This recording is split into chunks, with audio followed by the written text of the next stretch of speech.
मोहम्मद अब्दुल्ला लिखते हैं, सर्दी के मौसम में गुस्ल करना बहुत मुश्किल होता है। सर्दी के मौसम में गुस्ल करने का कोई आसान तरीका है तो बताएं। सर्दी के मौसम में गुस्ल करने का सबसे आसान तरीका, जिन कपड़ों में बीवी से सोहबत की, क्या गुस्ल के बाद वही कपड़े पहन सकते हैं? वो कपड़े पाक हैं या नापाक हैं? अगला सवाल मजीद नाइच लिखते हैं, हम बिस्तरी के बाद गुस्ल करने की नीयत क्या है? वॉशरूम में गुस्ल करते हुए कलमा पढ़ना जायज है या नहीं? अगर कलमा नहीं पढ़ेंगे तो पाक होंगे या नहीं? गाइड फरमाएं। देखें, बहुत सारे लोग ये मसला नहीं जानते। बहुत से लोग ऐसे हैं जो कलमा पढ़ते हैं, कई लोग नहीं पढ़ते, तो इस चीज को समझिएगा। हसनैन माजिद लिखते हैं, क्या सिर्फ पानी के साथ नहाने से गुस्ल हो जाता है या साबुन के साथ नहाने से पाक होंगे? अस्सलामु अलैकुम व रहमतुल्लाह। गुस्ल के वो मसाइल जो आप लोगों ने मुझसे कमेंट के जरिए या फिर व्हाट्सएप पर मैसेज करके पूछे हैं, आज की इस वीडियो में मैं आप लोगों के सवालात के जवाब देने जा रहा हूँ। गुस्ल के बहुत ही अहम मसाइल हैं जो आप लोगों ने मुझसे पूछे हैं। मेरी आपसे गुजारिश है कि इस वीडियो को मुकम्मल वॉच कीजिएगा।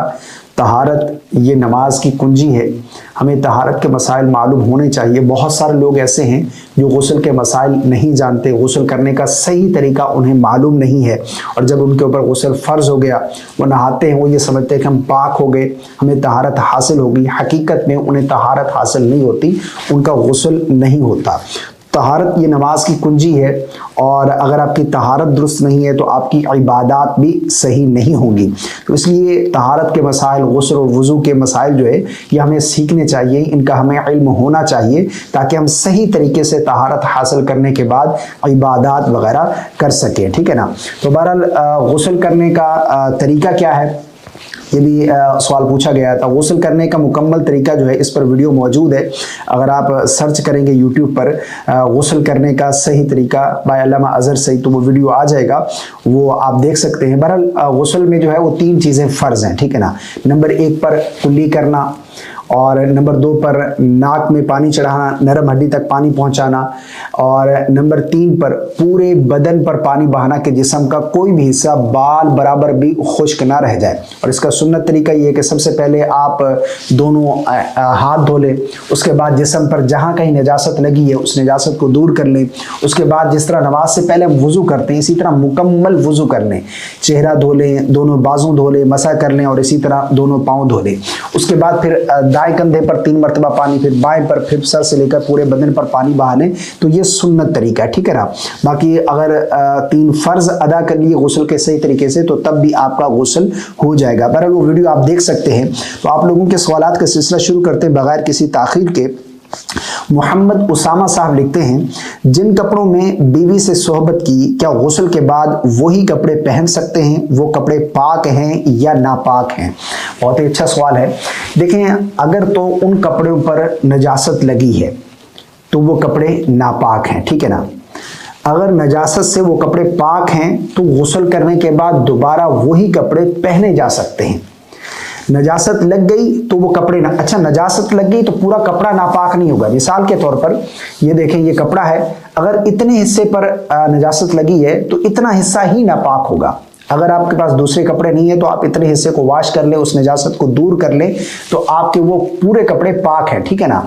तो जहां नजासत लगी है सिर्फ उतना हिस्सा ही नापाक होगा, उसका पाक करना ये जरूरी है। ठीक है ना। बहरहाल अगर नजासत नहीं लगी तो दोबारा वही कपड़े इस्तेमाल किए जा सकते हैं, वो कपड़े पहन सकते हैं, वो कपड़े पाक हैं। नापाक उस वक्त होंगे जब उनके ऊपर किसी किस्म की नजासत लगेगी। अगला सवाल हसनैन माजिद लिखते हैं, क्या सिर्फ पानी के साथ नहाने से गुस्ल हो जाता है या साबुन के साथ नहाने से पाक होंगे? देखें, साबुन जो है ये सफाई सुथराई के लिए है। बाकी अगर आपके ऊपर गुस्ल फ़र्ज था, आपने पानी के साथ गुस्ल कर लिया और गुस्ल के जो 3 फ़राइज़ हैं वो अदा कर लिए, आपका गुस्ल हो गया, आपको पाकी हासिल हो गई।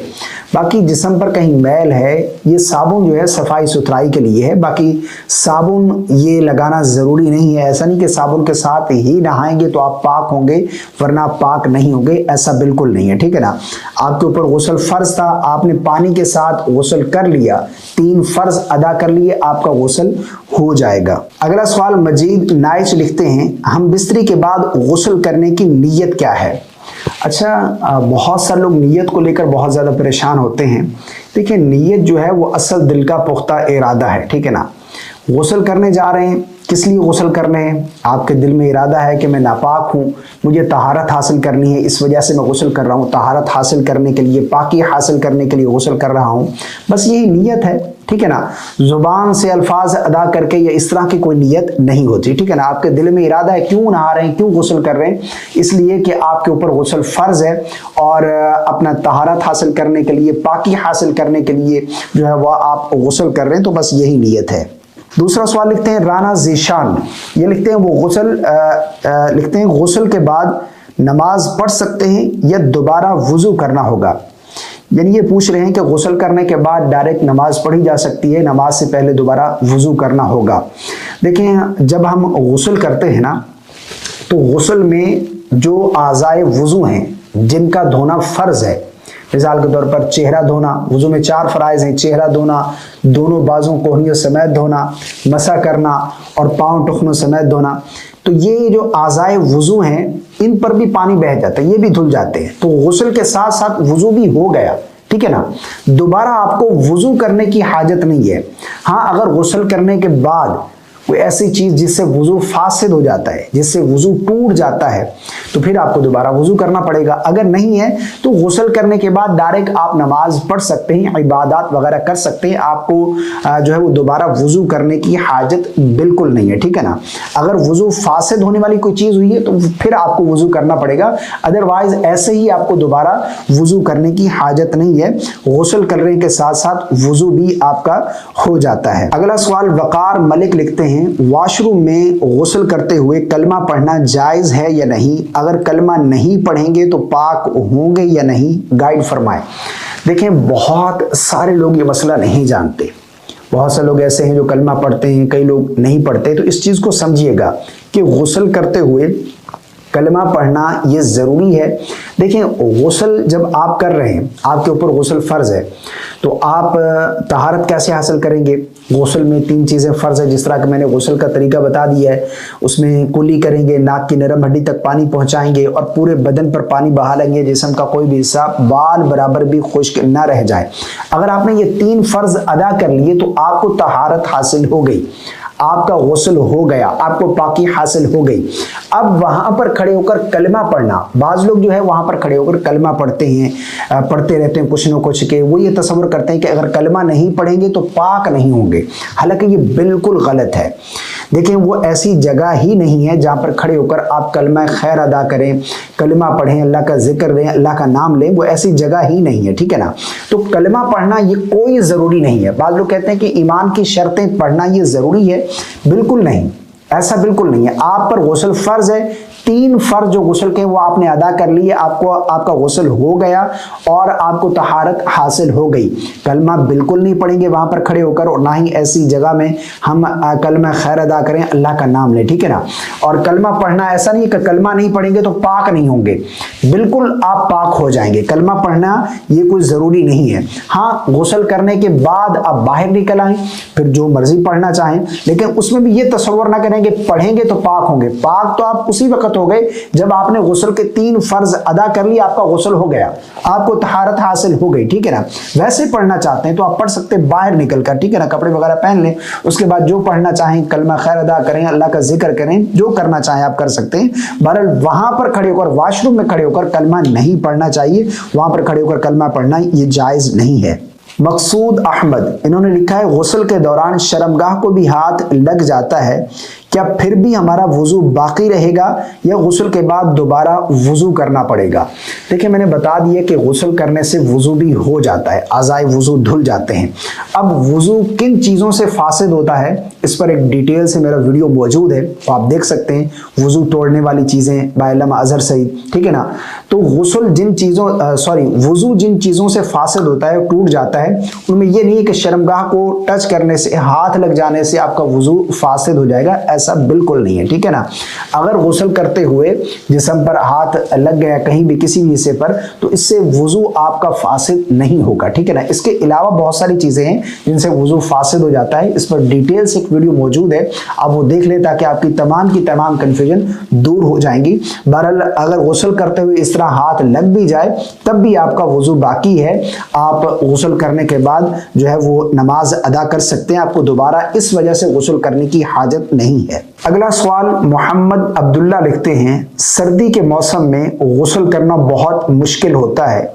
अगर रात में गुस्ल फर्ज हो गया तो क्या हम फजर में तयम्मुम के साथ नमाज अदा कर लें और दोपहर में गुस्ल कर सकते हैं, या सर्दी के मौसम में गुस्ल करने का कोई आसान तरीका है तो बताएं। गुस्ल करने का सबसे आसान तरीका, सर्दी के मौसम में आप पानी गर्म कर लें, ठीक है ना, पानी गर्म कर लें और उसके बाद फिर आप गुस्ल करें। बाकी गुस्ल करने का तरीका यही है जो मैंने बयान किया है कि गुस्ल में 3 फ़र्ज़ अदा करने हैं, और अगर पानी ठंडा है तो आप गर्म करके भी गुस्ल कर सकते हैं। बाकी तयम्मुम के साथ आप ये चाह रहे हैं कि नमाज पढ़ लें, दोपहर में गुस्ल कर लें, तो ऐसा बिल्कुल नहीं करेंगे आप, ठीक है ना, गुस्ल करना ही पड़ेगा। तयम्मुम जो है वो एक उसकी बल्कि डिटेल है, कौन तयम्मुम के साथ नमाज अदा कर सकता है जब पानी मुहैया ना हो, या कोई ऐसा शख्स जो कि बहुत ही ज़्यादा बीमार है, उसे डॉक्टर ने सख्ती के साथ मना कर दी है कि अगर तुम पानी से नहाओगे इतनी ठंड है कि तुम्हारी मौत वाक़ई हो जाएगी, या फिर इससे जो है तुम्हारी बीमारी जो है वो बढ़ जाएगी, या बीमारी इस तरह की बढ़ेगी कि तुम्हारी जान चली जाएगी। बहरहाल ये है कि एक नॉर्मल बंदा जो है वो पानी के साथ गुस्ल ही करेगा। अगर पानी ठंडा है तो गर्म कर लें, कई असबाब इसके आप इख्तियार कर सकते हैं, गीज़र है और चूल्हे के साथ आग पर पानी गर्म कर लें, या फिर हीटर वगैरह, बहुत सारे असबाब हैं जिससे पानी आप गर्म कर सकते हैं। बहरहाल ये है कि जो आपने पूछा ना आसान तरीका यही है कि आप पानी गर्म करें, उसके बाद फिर आप गुस्ल करें। अहमद अली लिखते हैं कि गुस्ल से पहले अगर वुजू नहीं किया, डायरेक्ट शावर के नीचे खड़े हो गए और नहा लिया, तो क्या गुस्ल होगा या गुस्ल से पहले वुजू करना ज़रूरी है? देखिए, गुस्ल से पहले वुजू करना ये सुन्नत है। सुन्नत तरीका गुस्ल करने का क्या है ये मैंने बता दिया है, ठीक है ना। बाकी अगर गुस्ल से पहले वुजू नहीं किया, डायरेक्ट गुस्ल के जो 3 फ़र्ज़ हैं वो आपने अदा कर लिए, कुल्ली कर ली, नाक में पानी चढ़ा लिया, पूरे बदन पर पानी बहा लिया, जिस्म का कोई भी हिस्सा बाल बराबर भी खुश्क ना रह गया, तो आपका जो गुस्ल है वो आपका हो गया, ठीक है ना। शावर के नीचे डायरेक्ट खड़े थे, पूरा बदन जो है वो उस पर पानी बह गया, कुल्ली कर ली, नाक में पानी चला गया, तो आपका गुस्ल हो गया। वुजू करना ये सुन्नत है। गुस्ल का मसनून तरीका जो है वो गुस्ल से पहले वुजू करना है, ठीक है ना। अगर आपने वुजू नहीं किया तो तब भी आपका गुस्ल हो जाएगा, अगर ये 3 फ़र्ज़ आप गुस्ल के अदा कर लेते हैं। तो बहरहाल गुस्ल के ये चंद मसाइल जो कि आप लोगों ने मुझसे कमेंट्स के ज़रिए या फिर व्हाट्सएप मैसेज के ज़रिए पूछे हैं, उनके जवाबात मैंने आपको दिए हैं। मुझे उम्मीद है आपको मेरी बातें समझ आ गई होंगी। अल्लाह ताला हम सबको समझ की तौफीक अता फरमाए, और दीनी मसाइल सीखने समझने की अल्लाह हम सबको तौफीक अता फरमाए। मुझे उम्मीद है आपको इस वीडियो से बहुत कुछ सीखने को मिला होगा। अगर इसके अलावा कोई सवाल है आपका तो वो भी आप कमेंट कर दें, इंशाअल्लाह अज़्ज़ व जल आपके सवाल का आपको ज़रूर जवाब दिया जाएगा। वीडियो पसंद आने की सूरत में लाइक करना बिल्कुल नहीं भूलिएगा, और सदका जारिया की नीयत से ये वीडियो आगे ज़रूर शेयर कर दीजिएगा। चैनल पर पहली मर्तबा है तो सब्सक्राइब करना बिल्कुल नहीं भूलिएगा। अस्सलामु अलैकुम व रहमतुल्लाह।